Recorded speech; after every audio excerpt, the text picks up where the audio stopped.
बातमी नाशिकमधून आहे। नाशिक जिल्ह्यातील तब्बल 45 पोलीस अधिकाऱ्यांच्या बदल्या करण्यात आल्यात। शहरासह ग्रामीण पोलीस दलामध्ये खांदेपालट केला जातोय। ग्रामीणच्या 22 तर शहरातील 24 पोलीस निरीक्षकांच्या बदल्या केल्या जात आहेत। आगामी लोकसभा निवडणुकीच्या पार्श्वभूमीवर निवडणूक आयोगाच्या आदेशानुसार हे फेरबदल केले गेले। प्रांजल कुलकर्णी आपल्याला या सगळ्या संदर्भात अधिक अपडेट देतील। प्रांजल, या बदल्या नेमक्या का केल्या जात आहेत, कुठे केल्या जात आहेत आणि कोणते मोठे बदल यामुळे पोलीस दलात होत आहेत? प्रज्ञा, आपण जर बघितलं तर एकीकडे जागा वाटपावरून कुठेतरी तिढा निर्माण होऊ शकतो।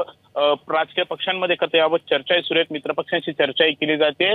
तर लवकरच आचारसंहिता लागेल लोकसभेची, अशी देखील चर्चा आहेत। आणि त्याच पार्श्वभूमीवर आपण जर बघितलं तर नाशिक जिल्ह्यातील तब्बल 45 पोलीस अधिकाऱ्यांच्या बदल्या या करण्यात आलेल्या आहेत। नाशिक शहरासह जिल्ह्यातील या बदल्या करण्यात आलेल्या आहेत।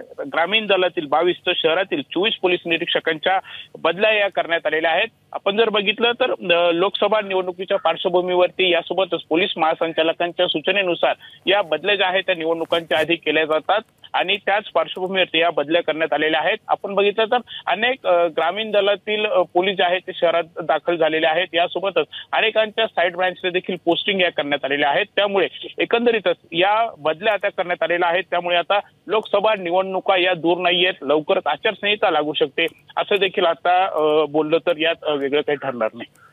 प्रांजल, धन्यवाद दिलेल्या माहितीसाठी। एबीपी माझा, उघडा डोळे बघा नीट।